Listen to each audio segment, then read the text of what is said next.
Hi everybody, welcome to another episode of Painting Happy Little Minis. I'm your host Dave, and joining me today, I'm Drew from 1 Inch Heroes. Special guest Drew. Woohoo! And we're going to be painting up some Shadowspear fun today. It's going to be absolutely awesome. Indeed. So this is the new, I guess, starter set for Warhammer 40,000, 40k from Games Workshop, which releases this Saturday. This Saturday, yep, okay. The 16th. Cool, and I think it's 150, is that what you were saying? I believe that is correct, yeah. Roughly 150 for the starter set. So, Games Workshop have done quite a few different starter sets over the last 2 years? Probably about 2 years, yeah. Year and a half. Since about the release of 8th edition. For 40k. And essentially the game is the same. It's still 8th edition. But the contents of the boxes are different. They've been using these to introduce new units, to introduce new models, new rule sets, and each of them has also contained their own like self-contained narrative campaign. Okay. So it comes with a booklet with like 6 or 7 missions in it that you could play with just the forces in the box to represent an escalation of attack on the planet or battle zone, wherever it takes place. Okay, cool. Awesome. What we're going to do just quickly, we'll quickly have a look through Shadowspear, not do a real big unboxing or anything like that. But I've already opened this, obviously, because I couldn't resist. No, it's ruined now. It's ruined, yes. It's still the box still smells new. It still has a little bit of bubble wrap in there that you don't really need. But I had to open it up so that we could get out some models and start assembling them. So in there's a whole bunch of stuff. There are some new characters, new character models. This is the Master of Possession. Yes. I think, for the Chaos. The Chaos champion. Yep. For this box set. So he's on a tiny little sprue there, and I think that means that he's going to be going into a blister pack at some point in the future. That seems to be the case with a lot of the other the heroes from the starter sets that GW has done recently. Yep. So if you can manage to wait, chances are you'll be able to get your hands on one of the cool characters from it. Yep. But I think a lot of the people are getting in now because the Chaos Marines have finally received a much-needed resculpt. Yeah. And they are some really characterful looking models. They are a lot of fun. They do look very cool, definitely. I've got here the, actually I'm going to put that one under the closed cam. Yeah, this is the new... I think that's a captain. Phobos armored captain. Yep. For the Space Marine side. He's got a lot of really fun little gubbins on him, like the servo skull and this cool camo cloak. Yep, good. I'm just going to rifle through. We have this sprue here is has all the Chaos Space Marines plus the Greater Possessed models. Oh man, these guys are going to be so much fun to paint. Yeah, and I really hope I get some of them across my desk soon. Those would be awesome. But these ones are all they've been modeled and cut, so they end up in about 4 different pieces.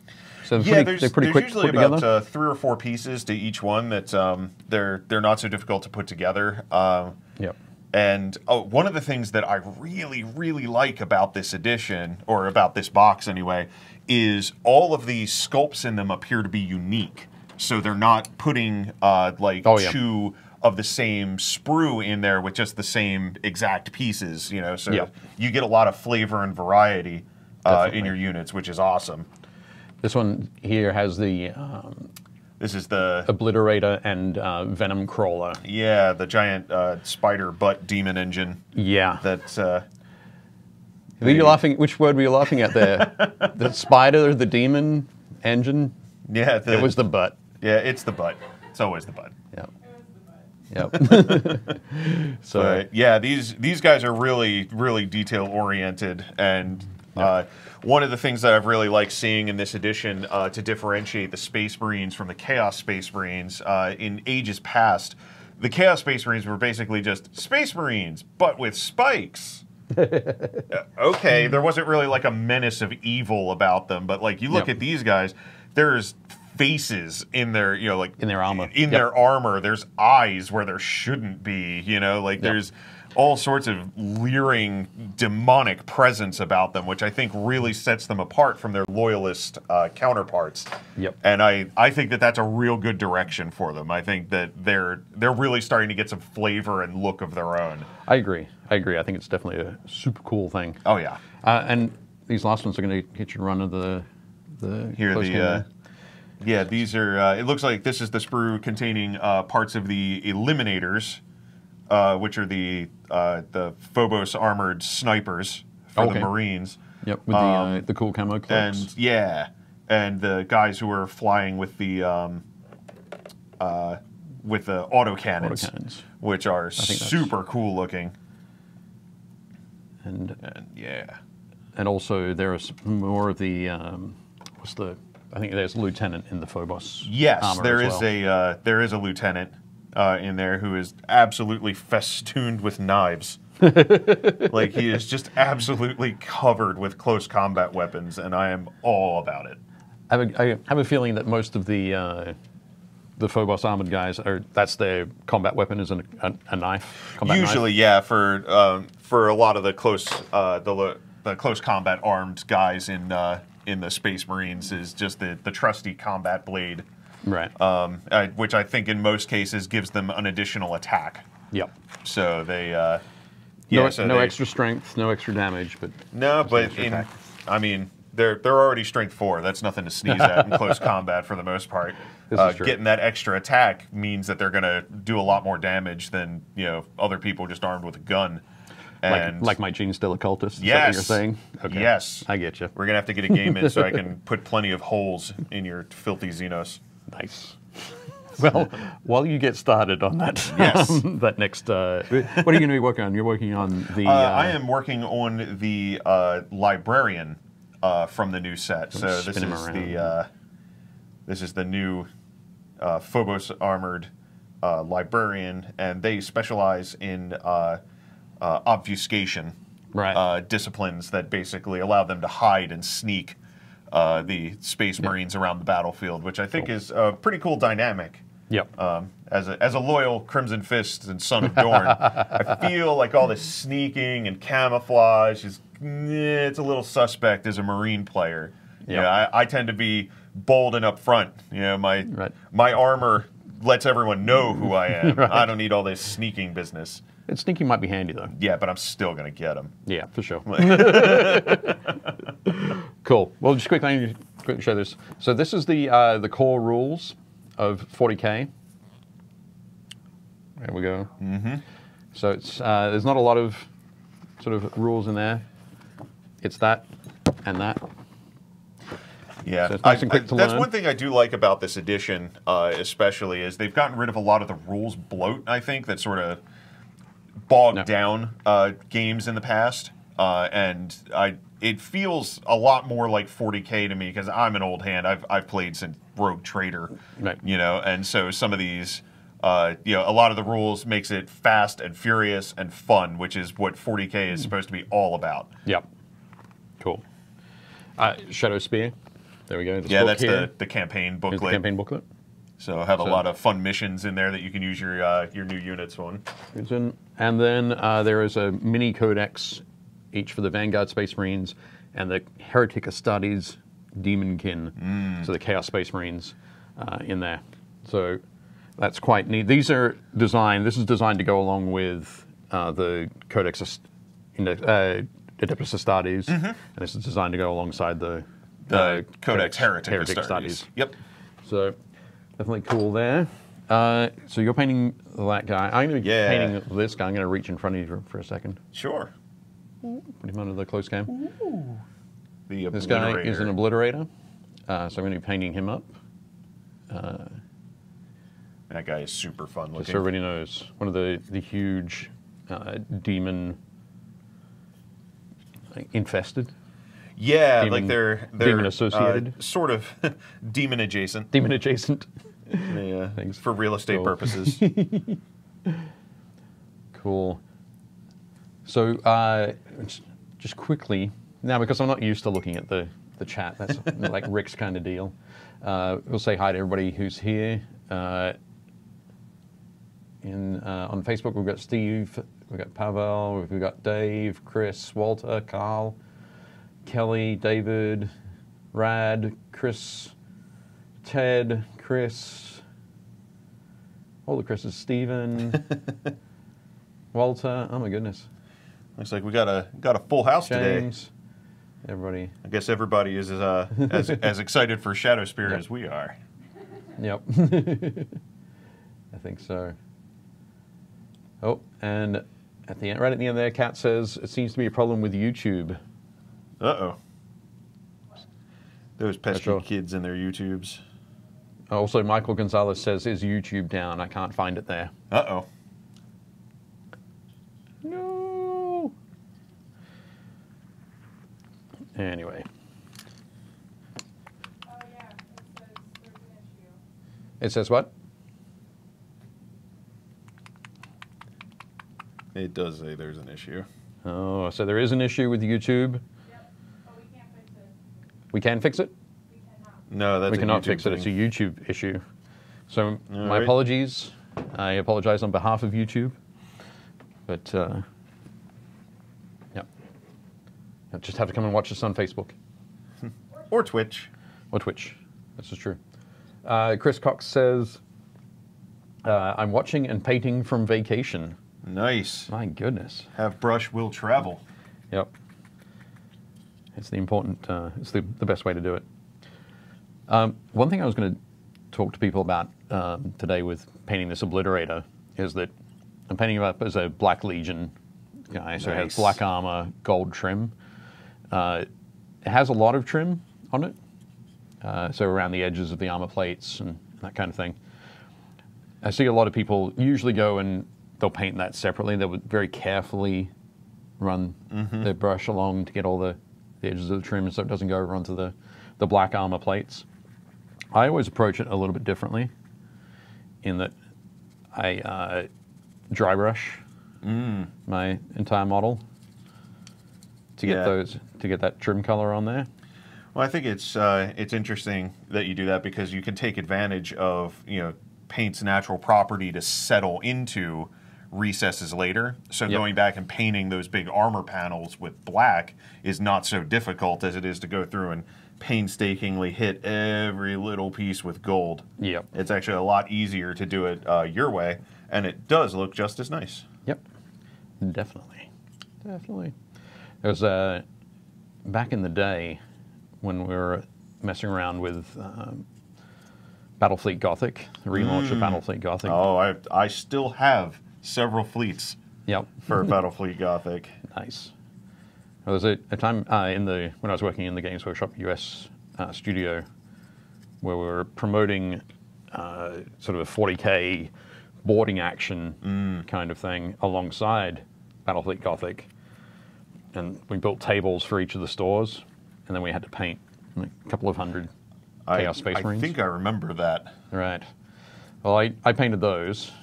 I painted all of the Black Legion. Oh, wow. And used this approach. So I was able to get a good look on them. And get them done in a reasonable amount of time. Exactly. Took a couple of weeks, but oh yeah, no doubt. But it wasn't a couple of years. Like 200 Space Marines could be. If you go along and line each of those things. So, definitely good. Max Linger says, okay, time to paint the Manticore. Oh, is that the Chaos Manticore or the Imperial Guard Manticore? Excellent question. Kelly Preston says she said painted some of my Tyranids black with gold. Very nice. Was that like a metallic gold, or like a bright yellow kind of gold? Paint them like bees. Like bees. I know Phil Kelly, who works for the studio, did the GW studio. Has done a lot of Tyranids in that black and yellow kind of bee kind of appearance. Yeah, those guys look really cool. Max Linger says it's neither. So it was neither a Chaos Manticore nor an Imperial Guard Manticore. Oh, a self-printed Manticore. Ah. Right. Nice. James says hashtag batch paint. Totally. Yes, indeed.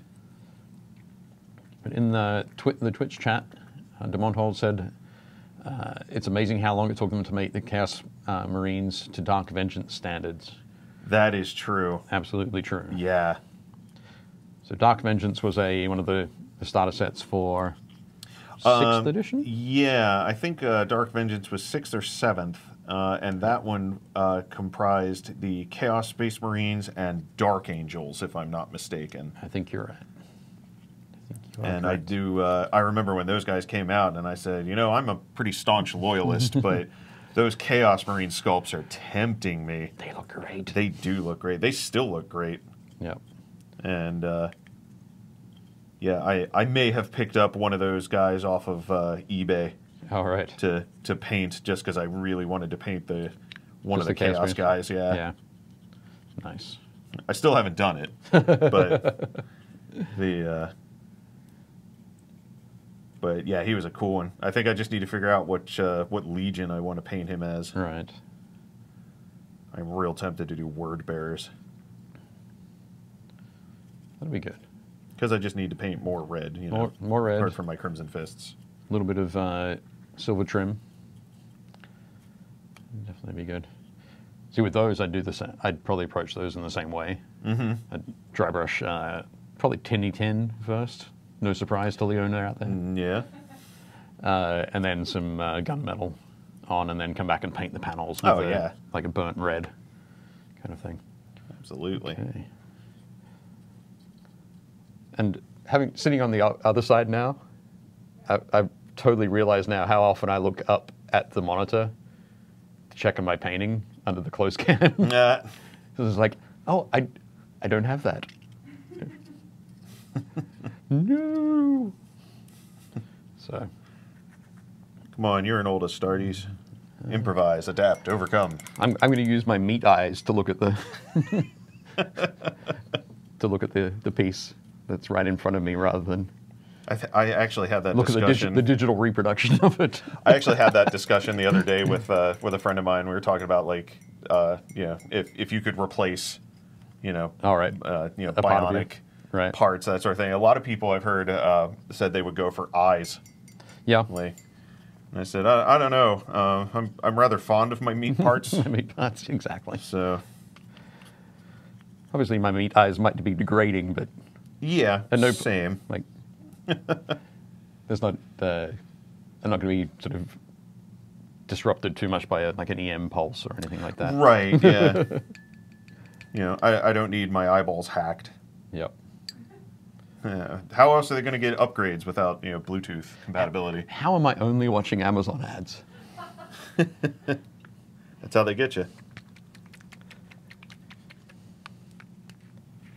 That was a great part of Minority Report. Mm-hmm. Definitely enjoyed that. Yeah, that was very funny. I'm going to throw this into... There we go. You do that. Ha-ha. There we go. So that's him, nice and rough all there, so that I can capture all of the trim on the model there. Using a dry brush as well starts to give a little bit of a... you can move yours back. Okay. Woohoo. It starts to give a little bit of a texture as well, a metallic texture. I'm just going to check here as well. Byron asks, what is Rick's password for YouTube? It's not playing on Roku YouTube. Sally Byron, it's maple syrup 1. Maple syrup, #1. Okay, cool. Thanks, Kelly. And yes, metallic gold with the black, which is pretty cool. I'd like to see some photos of those. If you can pop those up in the group, that'd be awesome. Absolutely. Kat says it's weird for us having you on that side. It's so before the show we actually debated on who should sit on what side. Yep. We did not consider the disruption to viewership. Viewership. See, I'm telling you, people know what they want. People know what they want, and it's Dave on the other side. Yep. Dave on the other side, 2020. 2020. Oh dear. James asks, Dave, what is your favorite Chaos Space Marine Legion? Mine's Thousand Suns, he says. I would have to go for, if we're talking, definitely my favorite Legion, Space Marine Legion before the Horus Heresy was Death Guard. Or the Dusk Raiders. Yeah, I've always been a fan of Iron Warriors. Yeah. Just because they didn't really seem to be like too attached to, the demonic or anything. They just didn't like being, relegated to garrison duty and, right. Being depleted as a legion for what they saw as endless siege warfare. Right. So I can sympathize, which is, which is also funny because I'm, a loyal son of Dorne, who right. are, pretty much the their opposite. Yeah. You're probably sympathizing because you got to spend a lot of time with them. If you're reading about them or talking about them, thinking about them. It's true. You wouldn't want it to happen to you. Indeed.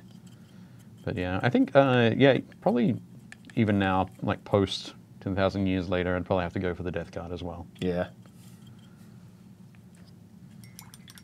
I love the conversion potential for the minis and oh, absolutely. The paint schemes are great. It's funny because back in the day, I actually ran I actually had an Iron Warriors army for quite a while, and just didn't. One of the reasons that I kind of drifted away from them was because one of the big things about Chaos is all the conversion potential right. That they get. But Iron Warriors, when they receive mutations or other demonic gifts, they tend to basically just lop off that part and replace it with a bionic. Right. So yep. I said, I can get some fun bionic conversions, but other than that, they're not yep. really, like super chaosy, and that's why I kind of went drifted back to my loyalist right. Crew. Max Linger here says that his favorite is Alpha Legion all the way. both loyal and traitor at the same time. Marine, are you for us or against us? Yes. Yes. Yes. Nobody knows. Nobody knows. Excellent. Phoenix Rising 84 asks, Drew, what did you prime your model with? The texture looks really cool. That is actually just black primer with a zenithal highlight of white over top, which allows the shades to sort of pop out. Yep. Without having to do a whole lot of highlighting work underneath. So you can actually complete a lot of work very quickly. Yep. Using this method. It's a very, very light dusting of the white there. So it might look a little bit more textured than it actually is. Yeah, so it looks a little textured, speckled, but it's actually just the white underneath drawing out the highlight color. Yeah. And Andras asks, I was wondering which brush are you using? So I'm guessing that's for you. I am using two right now. I'm using a Winsor Newton Series 7 0 gauge and a Games Workshop extra small Artificer brush. Nice. And I'm using a Citadel large dry brush to get the gold all over the mini. Yeah. Yeah, and you'll find in your painting travels, as I have, you will find different brushes from different manufacturers do different things for you. Yep. So like I like this one, the Winsor Newton 0, as a pretty good workhorse. It does a lot of my general like layering and heavy lifting. Yeah, check out. Okay. Just looking at the size of it, 0. I've been painting with usually with the size 2. Okay. For a lot of my painting, but now just deciding whether I'm going to use some silver. But yeah, just the other day I picked up some Here's some gunmetal, if you need that. No, I'm just looking for my aluminium actually. Fine. Reject my gift. Oh, I know where it is. It's at home. Oh. It's on the side. Hashtag sad face. Sad face. Sad face. I'll have to look over here. Something brighter. Nope. I'll come back and finish that off later. But I was going to say, I'm switched these, trying out these bomb wick igniters, originally from Slow Fuse. Now they're working with Monument as a growing hobby conglomeration. So, but the brush sizes are kind of like half a size larger. Okay. And you're also a 2 is a 2 in their scale would be about a 1.5. Okay. So I'm using a 3 here. So it's roughly 2.5. Gotcha.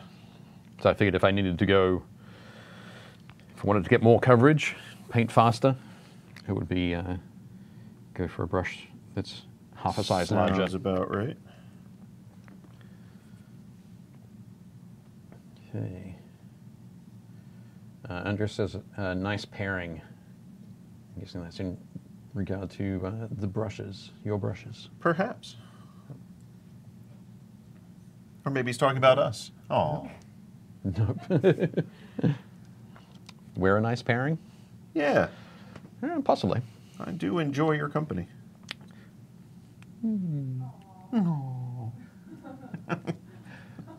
I can finish now. Comment from Dave. I'm done. I made Dave speechless. Boom. Achievement unlocked. His heart swelled 5 times that day. I think you need to see a doctor. Quite possibly. It could be the case. Might need to. Thank you for that. Dave has the heart of a lion. Where did you get that? The zoo has many questions. eBay. Oh. No, just saying. Truly is the modern bazaar. It is. Move that over. Okay. $5,000 and no questions asked. Exactly.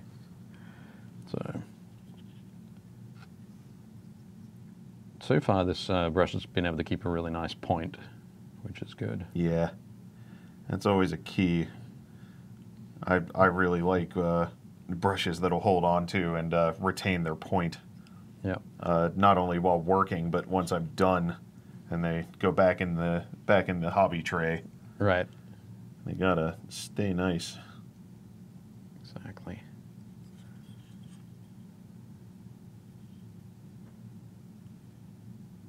Wow, I do use that close cam a lot. Haha. Now I'm taking advantage with my meat eyes. Nice. Good job. But there we go. So what have you been painting up for 40K recently? 40K I'm still gaming? working my way through a lot of my Primaris stuff, like my intercessors. Okay. I just started a squad of Reavers.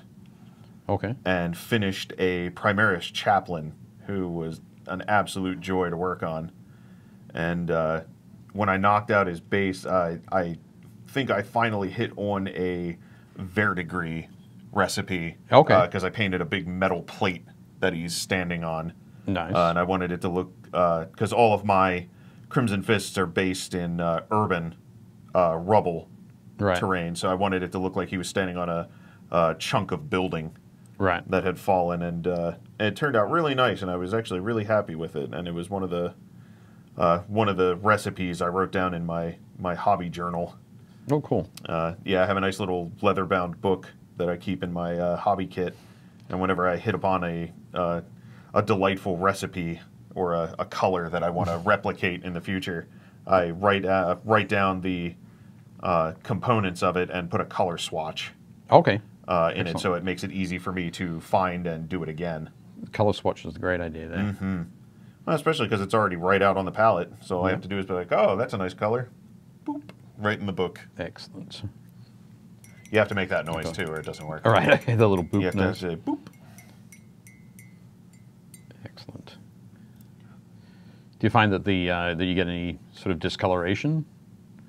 Only slightly, but it's but not. I usually will also write down the name of the paint. Okay. Which is also super helpful. Yep. That's cool. Would you guys like to look at some minis? Oh. Oh, let's see what we got. Yeah. So let's take a look at some minis from the group, from the Penny Happy Little Minis group. We have Michael Bull and WizKids Gnome cool. Druid. Excellent. Him painting up gnomes and halflings and that kind of sort of thing is also always really cool. Anjali painted up an undead minotaur. Oh, I saw him online. That is a really cool mini. And he's absolutely disgusting, and I love him. Yep. There's a bit of a change from Anjali. She's been painting a lot of beholders recently. Yes. So, looking good. Yeah, they are looking good. Enrique Losada. Okay. Very cool. I'm terrible with my. I'm not a huge video game. I'm not a huge Dragon Ball Z guy, so I'm pretty sure. I think that's Goku, but I'm not sure. Okay. That's okay. It is? Hey, it is. It's Goku. I knew Woo-hoo. I didn't. I had a feeling it was Dragon Ball Z, but no, very nicely done. But yeah, very cool. Yep. Great work there. Chris Holdridge. Very nice. Eversaur Assassin. Very cool. I think it was one of the ones from what was the boxed game? It was like Assassinorum. Oh, Officio Assassinorum. Yeah. Something like that. Very cool. It looks great. I really like that model. A lot of fun, dynamic movement. I think the Eversaur Assassin is my favorite from all the Assassins. Ryan Cook, an old sculpt new release from Armorcast. Oh, wow. Very cool. Very neat. Yeah, nice there's work on the armor there's there. something to be said for the classic old minis. You know, just The like classic look. Yeah, the poses and you know, just there's a certain feel to them that when I see them, you know, even today when I see like older style sculpts like that, I'll still go and maybe pick one up and knock it out real quick just for nostalgia's sake. Yeah, for sure. Looking good, Ryan. Istvan. Oh, was painting up some Night Haunts. Ooh, those are fun.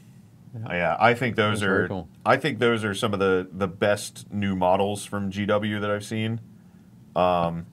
They just really look cool, and the way that they're all dynamically sculpted to look like they're actually floating is it's so clever to me. I think that it's such an interesting way to do it, and I just think it looks so cool. Yeah, they've done a brilliant job, and beautiful painting on that one too. Mm-hmm. Lovely.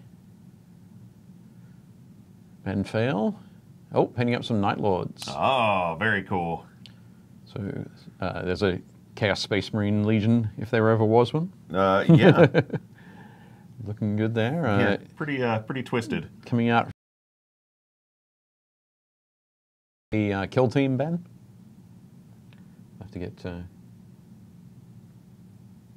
Ben to chime in on that one. Yeah. Oh, did you see this when it came up? Josh. Ooh, look at that. Josh from Mimi's Painting Studio. That's really well done. Sorry, Leona. from Mini Painting Studio. Yeah, is this one? This is one of the I think Black Sailor. I think it's one Black of the, Hawk. I can't remember the name of it. But is from it Black Sun? Black Sun might be. I thought it was from Big Child Creatives. It very well could be. But yeah, lovely sculpt, lovely paint job. Yeah, beautiful work. Just that intense eye. Sean Horrocks painting up some Primaris Marines. Looks like some Space Wolves by the look of it. Yep, that very cool. The blue-gray and the tail, the wolf's tail there. Looking good. See a whole squad of those. Yeah, Space Wolves are fun because I like them because they use a big color palette. Right. Yeah, they tend to use a lot of colors, which is stuff fun. Going on. Ryan. Dwarf King. Dwarven King. Yep, looking very cool. Sitting up on that. I'm sure he'd be a little bit disappointed that he has to sit on a fur, like a polar bear fur there. Yeah. Rather than not having his butt directly connected to that vast amount of gold. I think he's sitting on the Book of Grudges. Oh, okay. He's making it's like it a high bit chair. Taller. High chair for him. It's terrible. Yeah, looks great. Nice job, Ryan. Very well done. Max Linger was painting up some Germans for bolt action. Yeah, very cool. One of my favorite things about these is sort of displays something about historical painting. Mm-hmm. A lot of people get a little bit worried, like which gray should I use, which green should I use, right? That kind of thing. There's a fantastic meme that pops up a lot in historical miniature groups, which shows like maybe 30 different German jackets, uniform jackets, that are all different colors. They were all supposed to be the same color, Right. but they were made at different times by different manufacturers, different dyes. They've all been exposed to the weather for differing amounts of time. But they're all different. So this is something that the Max has sort of followed through there with his jackets and pants and that kind of thing. So Yeah. it's fun when you can just get in there and have a bit of fun and Oh yeah. paint a model rather than having to worry too much. Yeah. I think, but yeah, And looking good, besides, Max. one of the biggest things with miniature painting is, does it make you happy? Right. Then go with it. Then go with it. So, these guys are pretty cool looking. So That's a savage looking axe. Yep. I think the sort of the monochrome approach is really sticking these out. That little hint of purple. In Yeah, the skin. it really stands out, and it makes the gray and like the metallics really. It really draws it all together as a single piece. Yeah. Which I think is cool. Looks great. So Good it's a work, really PJ. fun approach to it. Yep, beautiful work there. Great. Joshua. Oh, he's painting up a Balrog. Oh wow, Fantastic. He's fun. Oh, I think he's printed. this is a printed one, yeah. I haven't seen that before. I wonder who sculpted that. Yeah, very curious. Yeah. Looking good. I like the colors in the flame. Oh yeah, Echoed again in the wings. definitely. Definitely cool. Nice. And then Cindy. Oh, has done some more work on. I think last week was it last week we saw the owl, Yeah. and now she has a leprechaun riding it. Pardon? I said it's finished. Yep. Yeah, it looks fantastic. Yeah, very cool. Ugh, that is a terrifying unicorn. It is a terrifying unicorn. I don't know why they did not include that character on My Little Pony. I just don't think that it tested well.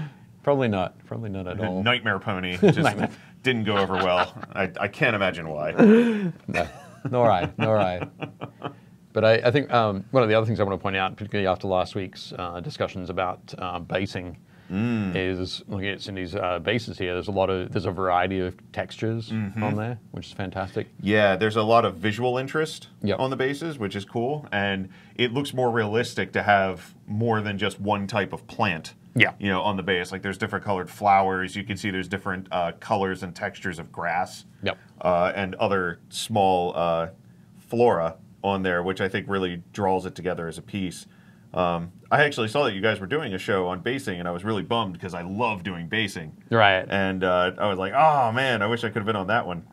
We'll probably do it again in like 6 months' time. Oh, okay. So, yeah, we can come back on But that. yeah, I feel like so many people treat the base as like an afterthought Right. on minis, and bases can really make a miniature just come to life. Yep. And it really adds to the verisimilitude of the miniature. You're just making that word up. I am not. I think maybe It you means are. believability. Believability. Oh, there we go. I learned something new So every it day. adds to the realism of the piece, which It I think does. is super cool. It does indeed.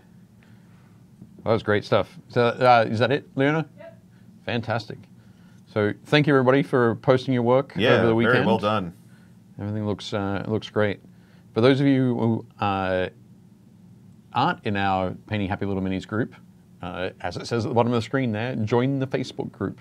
Be our friend. Oh. Aw.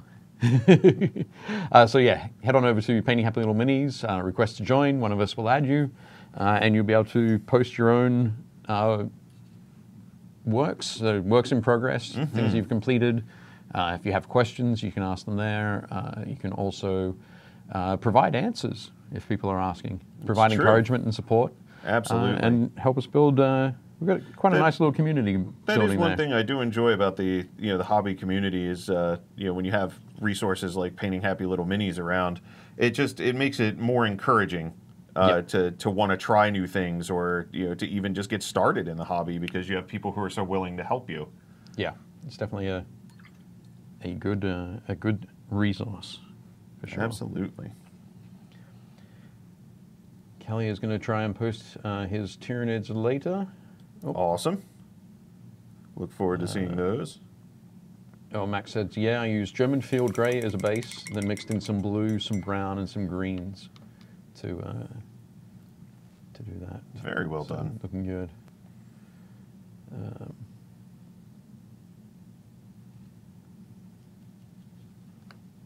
Chaos.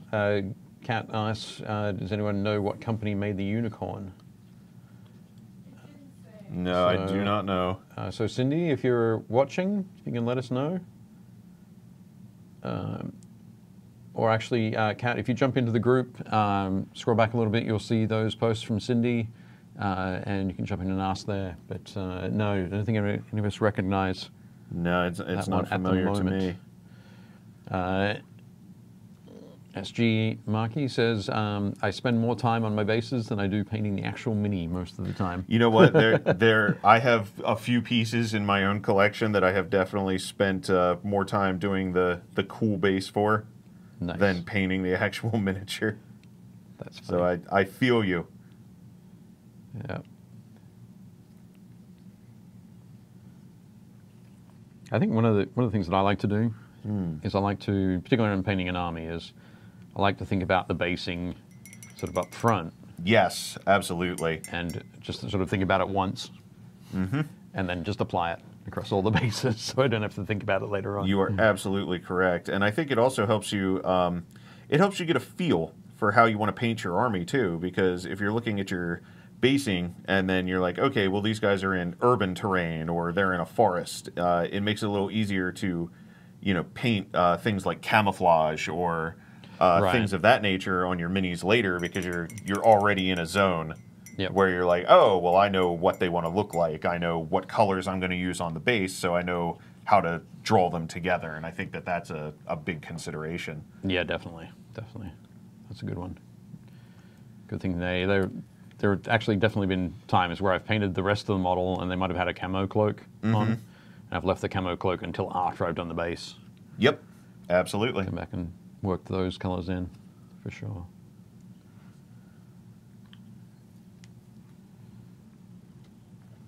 There we go.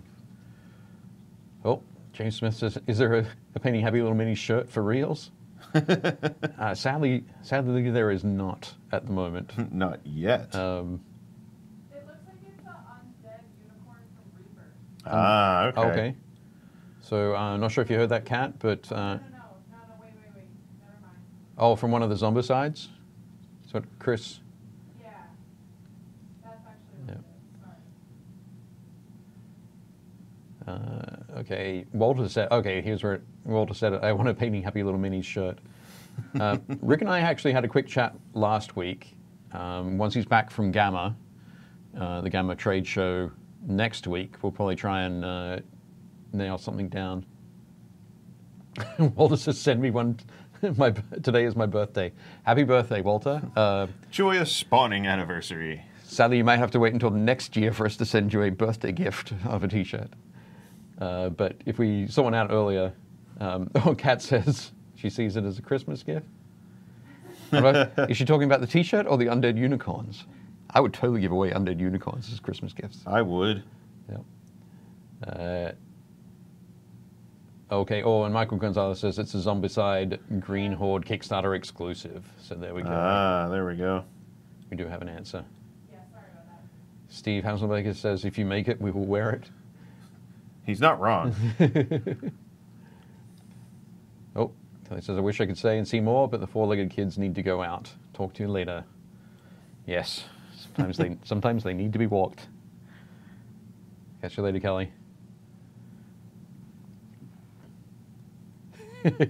Kat says, yeah, she was talking about the unicorns. Yes. She has a unique... She has to let them out. She has a unique family. So, all good there. How's it coming along? Pretty good. Nice. Started putting some camo on the cloak of the librarian here. What color did you base that in? I based it in P3 Bastion Gray. Man, I love that color. That is such a fantastic color, and it's really good for that like slightly off gray. Yeah. It's a real good neutral tone for a lot of applications too. Yeah. I have often used grays to highlight colors when I don't have an appropriate color to bring it up, because it will brighten the color slightly without diluting it directly. Okay. So you get a much more natural elevation in the tone of the colors. So I tend to have I have a very large stable of neutrals in my my painting stable. Okay, nice. I think it is good to take that approach. I like actually Bastion Gray is the color I use as the base color for my Death Guard. Yeah, Horus Heresy Death Guard, and then build that up by mixing in white. But yeah, it works perfectly for that camo cloak there. Yeah, I like it because it's sort of like a dingy gray. Yeah, which really lends itself well to urban camouflage. Like I'm painting him his camo cloak here to represent. Nice. What blues did you use?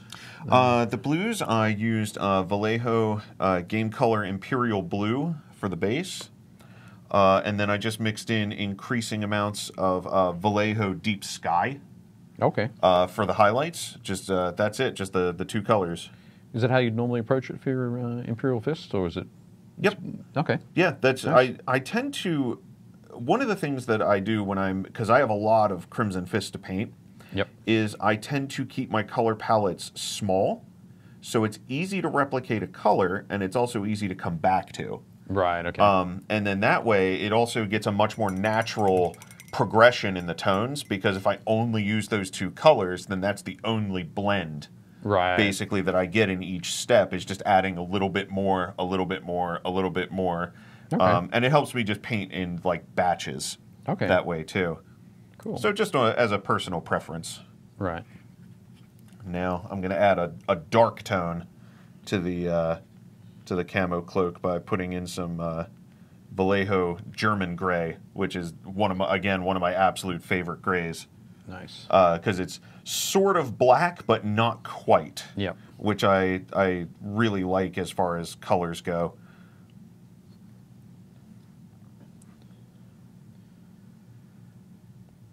Oh, Kat also says, she said, by the way, I'm sending a US survival box for Mel and myself to the hotel for Adepticon.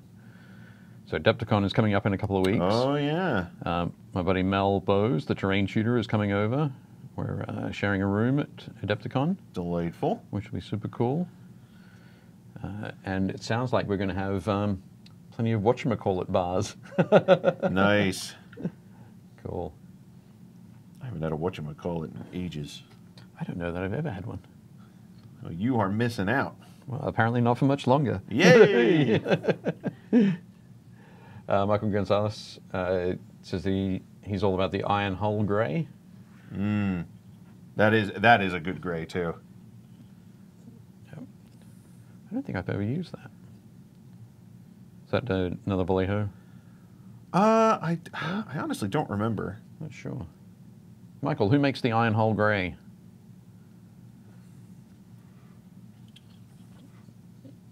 Walter has a question. Somebody told me Reaper paints have an agitator in the bottle. Is that true? I don't know. I don't use a lot of Reaper paints, I must admit. I don't either. I haven't dug around in them, but if anybody in the chat is about it. Oh, Iron Hull Grey is a P3 color. Ah, okay. Okay, nice.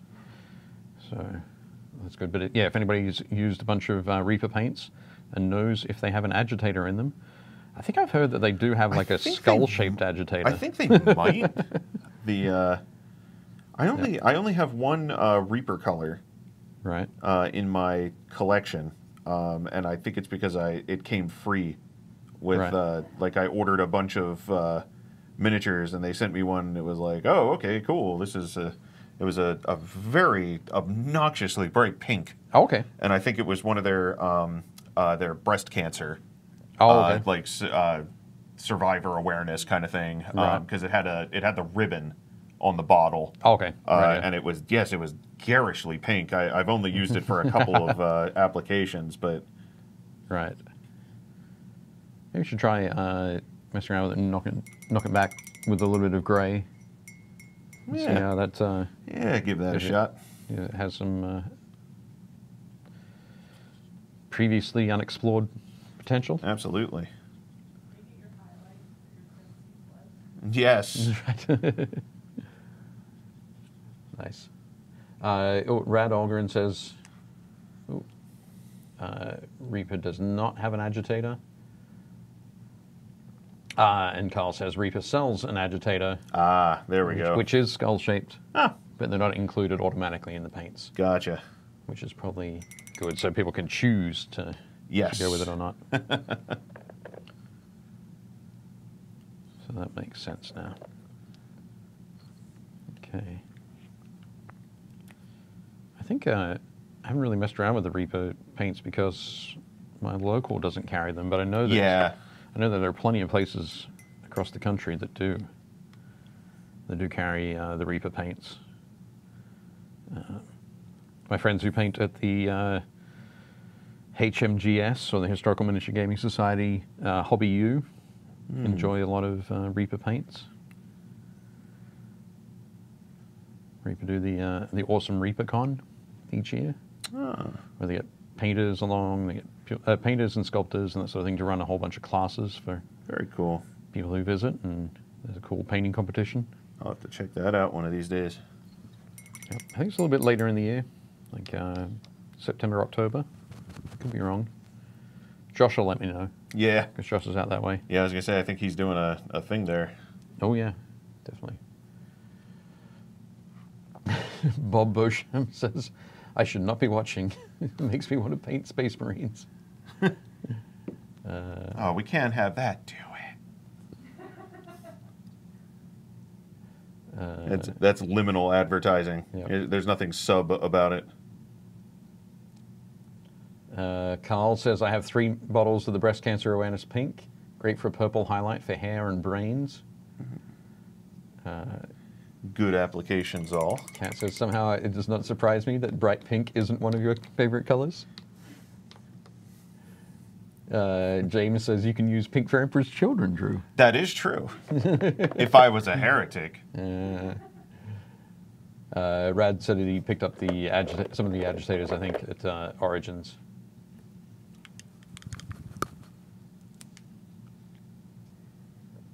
Okay. Oh dear. I'm not used to this mouse. I keep clicking the wrong buttons on it.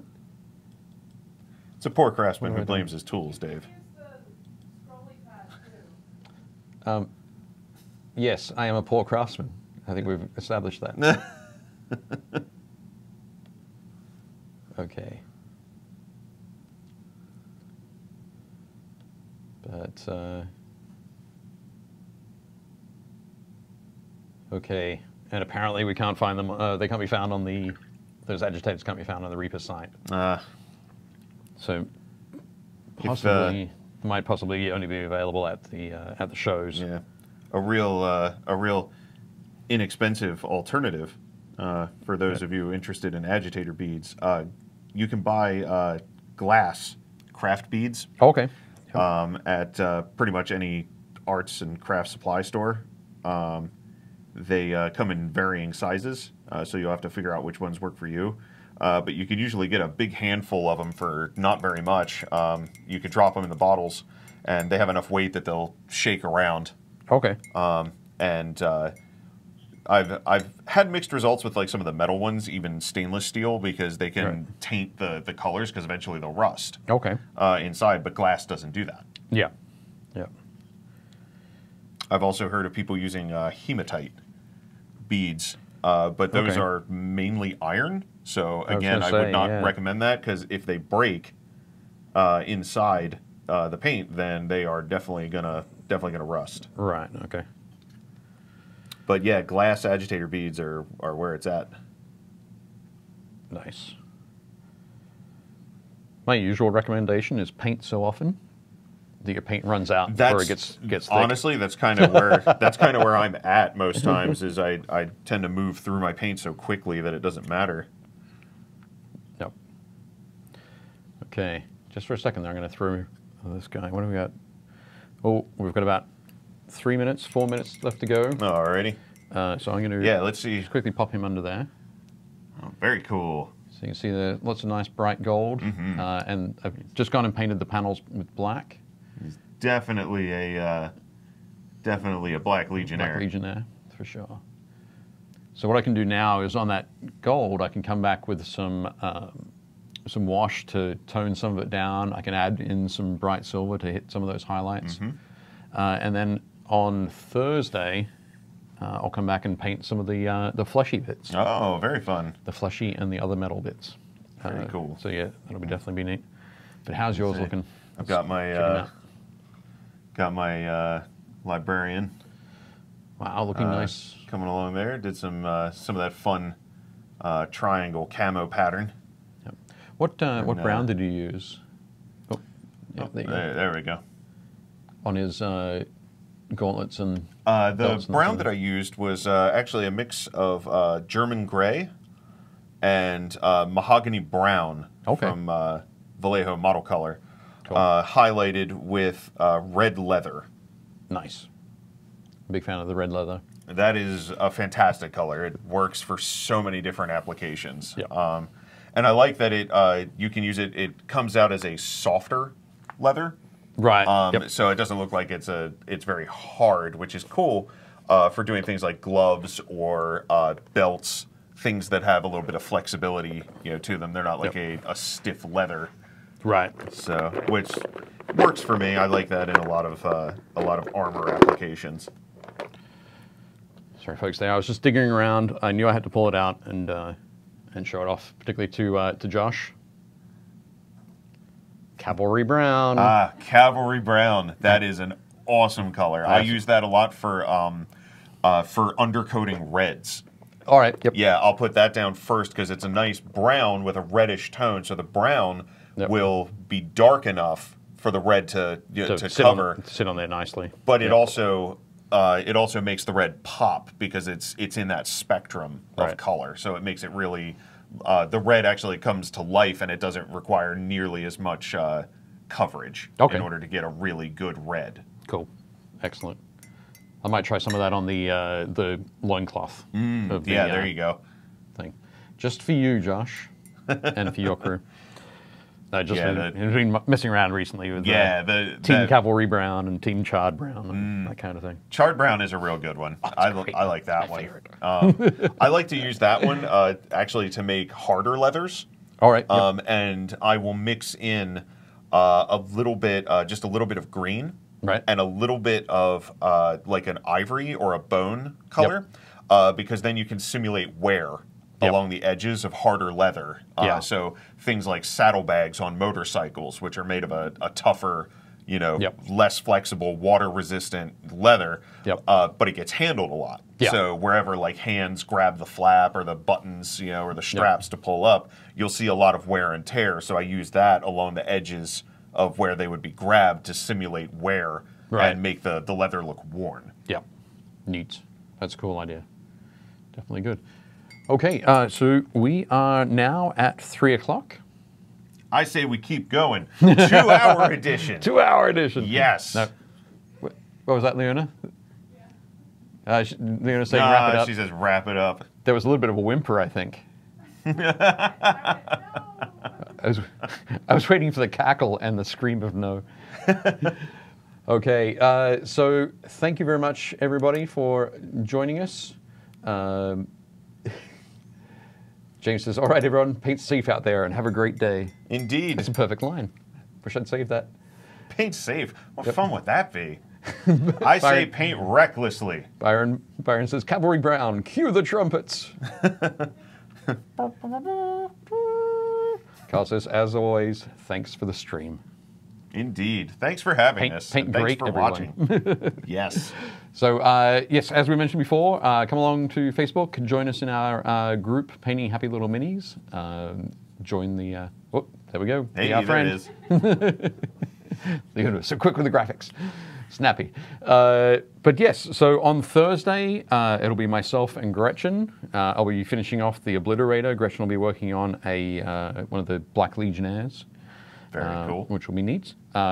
Drew is going to take his Librarian home and finish it off over the next couple of days. Okay. Week or so. Yeah, sure. And then post it in the Penny Happy Little Minis group. Okie doke. Sound good? Yeah, sounds good to me. Excellent. I'm never going to say no to free minis. Cool. So. Well, thanks very much for joining us, everybody. I'm Dave. I'm Drew. And we'll see you at the game store.